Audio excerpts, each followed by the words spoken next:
মুছলমান যুৱতীক পলুৱাই লৈ গ'ল হিন্দু যুৱকে। বৰ্তমান যুৱতীগৰাকীৰ নাই কোনো সন্ধান। সুশান্ত ৰায় নামৰ যুৱকজনে 6 নৱেম্বৰত সংঘটিত কৰিলে এই কাণ্ড।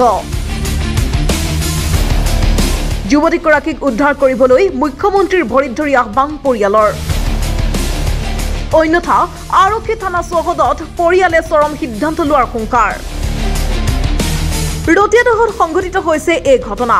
6 নৱেম্বৰত ৰতিয়াদহৰ পৰা এগৰাকী মুছলমান যুৱতীক পলুৱাই লৈ গ'ল এইজন হিন্দু যুৱকে। এইজন যুৱকৰ নাম হৈছে সুশান্ত ৰায়। ঘটনা সংঘটিত হোৱা প্ৰায় এমাহ খবৰ হ'ল, কিন্তু বৰ্তমানলৈকে যুৱতীগৰাকীৰ পোৱা নাই কোনো সন্ধান। এই সন্দৰ্ভত যুৱতীগৰাকীৰ পৰিয়ালৰ তৰফৰ পৰা আগমনী থানাত দাখিল কৰা হৈছে এজাহাৰ, কিন্তু আগমনী আৰক্ষীয়ে যুৱক যুৱতীৰ দুয়োৰে সন্ধান উলিয়াবই পৰা নাই। টকালৈ সাতসাৱটি বহি থকাৰ অভিযোগ উত্থাপন হৈছে আগমনী থানাৰ ভাৰপ্ৰাপ্ত বিষয়া প্ৰণৱ কুমাৰ ডেকাৰ বিৰুদ্ধে। আনহাতে যুৱতীগৰাকীৰ পিতৃয়ে তেওঁলোক দৰিদ্ৰ হোৱাৰ বাবেই কোনো দল সংগঠন আগবাঢ়ি অহা নাই বুলিও কেমেৰাৰ সন্মুখত জানিবলৈ দিছে। লগতে SP গোলকগঞ্জ সমষ্টিৰ প্ৰাক্তন বিধায়ক অশ্বিনী কুমাৰ ৰায় চৰকাৰৰ ওচৰলৈও সহায় বিচাৰি গৈছিল, কিন্তু তেওঁলোক দৰিদ্ৰ হোৱাৰ বাবেই কোনো এজন লোকে সহায় নকৰাৰ অভিযোগ উত্থাপন কৰিছে। এতিয়া যুৱতীগৰাকীৰ পিতৃয়ে আৰক্ষীক সকিয়নি দিছে যে 7 দিনৰ ভিতৰত যদিহে তেওঁলোকৰ কন্যাৰ সন্ধান উলিয়াই দিব নোৱাৰে তেনেহ'লে পৰিয়ালসহ আগমনী থানাৰ সন্মুখতেই চৰম সিদ্ধান্ত ল'ব বুলি দিছে হুংকাৰ। লগতে মুখ্যমন্ত্ৰী হিমন্ত বিশ্ব শৰ্মাৰো ভৰিত ধৰি অনুৰোধ জনাইছে যে তেওঁলোকৰ কন্যাক অতি শীঘ্ৰেই উদ্ধাৰ কৰি দিয়ে।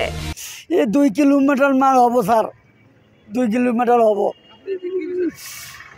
মই এইটো বিচাৰোঁ যে হেমন্ত বিশ্ব শৰ্মা CM চাওক, মই অনুৰোধ কৰিলোঁ আৰু ভৰি ধৰি কৰোঁ যে মোৰ ছোৱালীজনক যত সোনকালে মোৰ ছোৱালীজনক যদি লগ কৰি যায় এইটো সমাধান কৰি দিলে মই খুব ভাল হ'লে।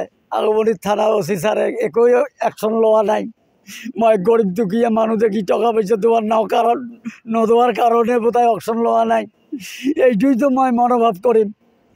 আৰু 1100 পাতি KRSS বজৰুদ্দিন গৰিয়া মৰিয়া কমপ্লিট সংগঠনৰ ল'ৰাবিলাকো মই ধৰিছিলোঁ।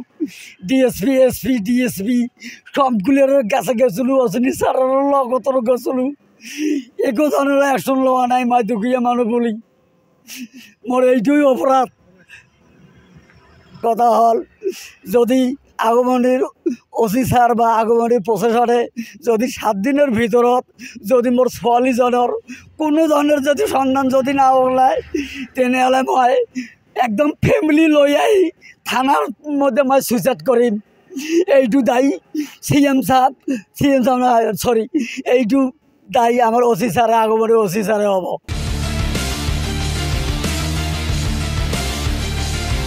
ব্যুৰো ৰিপোৰ্ট, প্ৰতিবিম্ব লাইভ।